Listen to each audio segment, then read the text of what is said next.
Oi pessoal do oitavo ano, estou aqui para gravar para vocês um vídeo sobre as guerras guaraníticas. Talvez vocês nunca tenham ouvido falar dessa guerra, guerras guaraníticas, guerra que aconteceu aqui no sul do Brasil, uma das guerras mais tristes da história do Brasil, uma guerra que tinha que ter sido contada muito mais nos colégios, não é muito contada, né? Muito pouco falado nos livros didáticos. Esse ano a gente estudou iluminismo. Lembra que eu falei que o iluminismo é a fé na razão, fé na ciência, que eles eram contra a teologia católica, eles acreditavam no experimento científico, e muitos iluministas eram muito radicais realmente contra a igreja, né? Eram extremistas assim, e não gostavam, né, dos ensinamentos cristãos. E naquela época ainda estava em vigor o Tratado de Tordesilhas, que dividia praticamente toda a América do Sul e parte do mundo entre Portugal e Espanha. O atual Rio Grande do Sul, onde aconteceu as guerras guaraníticas, nas margens do Rio Uruguai, pertencia à Espanha. Mas aconteceu um outro tratado, também muito pouco estudado nos colégios, chamado Tratado de Madrid, que foi feito na cidade de Madrid, na Espanha, por isso tem o nome de Tratado de Madrid. Este tratado foi uma troca, né, onde é a colônia de Sacramento, que hoje é Montevidéu, no Uruguai, né, passou para domínio dos espanhóis. Portugal dominava aquela colônia de Sacramento, onde é Montevidéu hoje, e aquela colônia ali passou para o domínio espanhol. Em contrapartida, uma parte ali do Rio Grande do Sul, onde estão os 7 povos das missões jesuítas, passou para o domínio português. Por que eu citei o iluminismo antes de começar a contar essa história, né? O Tratado de Madrid então fez uma troca, onde Montevidéu no Uruguai passou para a Espanha, e aonde é hoje uma região ali do Rio Grande do Sul, que até hoje é chamada de 7 povos das missões, onde estavam os padres jesuítas, passou para o domínio português. Então, essa troca tinha que ser feita, porque fizeram esse Tratado de Madrid. Só que ali na região gaúcha, dos 7 povos das missões, existia uma população de milhares de índios guaranis, e os padres tinham evangelizado esses índios para o catolicismo. Esses padres eram amigos, esses padres protegiam os índios guaranis. Eles eram amigos dos índios. Tinha igreja, tinha coral. Você imagina um coral no ano de 1753, né, feito por índios guaranis que se converteram ao evangelho, cantavam louvores a Deus e eram amigos dos padres. Os padres protegiam muito esses jesuítas, né? E esses jesuítas aí receberam uma ordem de mandar os índios e eles também irem lá para Sacramento, para o lado espanhol. Mas os índios não concordaram, nem os padres, né? Porque eles já tinham igrejas. Imagina a igreja lá no meio do quase do nada, lá no meio da mata, lá no Rio Grande do Sul. Tinha igrejas gigantescas ali, com corais, né, maravilhosos. E os índios não queriam ir embora dali da sua terra, não queriam ir lá para o lado espanhol, que é o Uruguai. E os padres também. E aí deram 6 meses para eles se retirarem dali. Mas os padres não aceitaram. Eles armaram os índios, né, com armas para resistir essa tentativa de tirá-los ali. Aí Portugal e Espanha resolveram se unir para tirar os índios dali da região dos 7 povos das missões. E começou uma guerra, né? Portugal e Espanha contra os padres e os índios Guarani. O resultado não poderia ter sido outro, né? Um massacre dos índios Guarani. Crianças, idosos, mulheres foram massacrados. Os padres foram mortos ali, fuzilados, né? As igrejas foram queimadas pelos portugueses, pelo espanhol. Por que fizeram isso?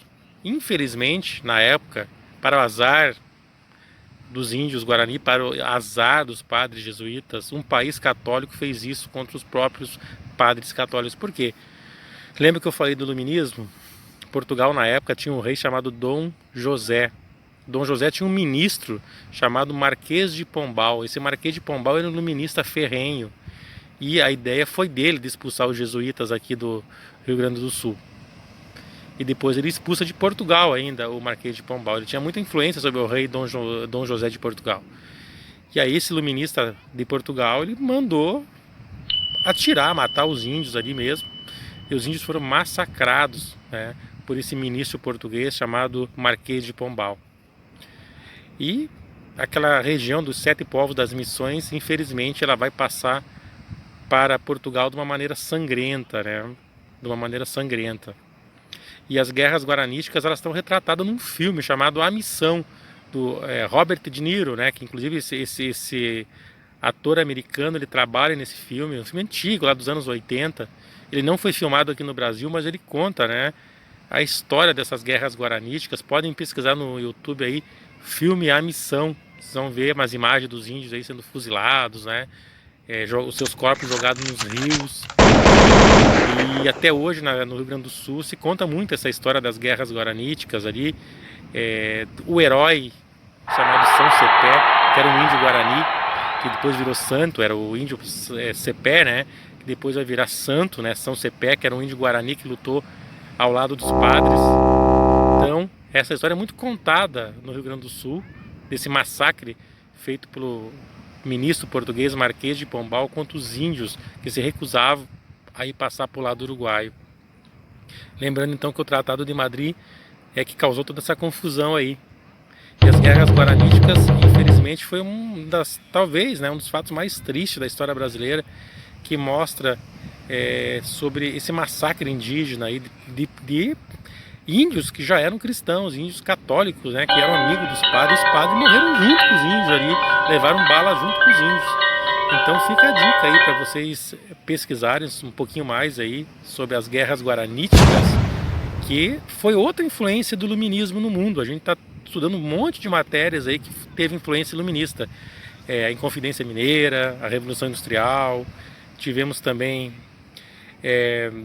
a própria Revolução Inglesa, tanta coisa assim que tem influência iluminista no mundo, né, de pensadores assim que tinham a fé na razão e na ciência, mas muitos eram extremistas ao extremo e acabavam não sabendo tolerar a existência da religião. Infelizmente, na época, Portugal era governado por um ministro, né, que tinha muita influência sobre o rei, chamado Marquês de Pombal, que autorizou a matança dos índios guaranis. E as guerras guaranísticas, né, nos fazem refletir muito, né, sobre esse extremismo pregado pelos iluministas. No Rio Grande do Sul é uma história contada nos colégios. No Brasil devia ser muito mais lembrado em respeito a esses índios guaranis, que foram índios cristãos, desses padres que deram a vida por esses índios das margens do Rio Uruguai. Então é isso aí, 8ª série. Pesquise um pouquinho mais aí sobre as guerras guaraníticas, né? A gente vai estudar, dando sequência na matéria, a independência dos Estados Unidos, que foi também outra influência do iluminismo, só que lá de uma maneira mais positiva, né? Como a Revolução Francesa a gente vai estudar também, que foi outra influência do pensamento iluminista, a própria independência da América Espanhola, a independência do Brasil, tudo influência iluminista, né? Por isso que nós temos que sempre ir estudar o iluminismo, e a gente está seguindo essa linha de tempo aí do que o iluminismo causou, não só no Brasil, na América, mas no mundo todo.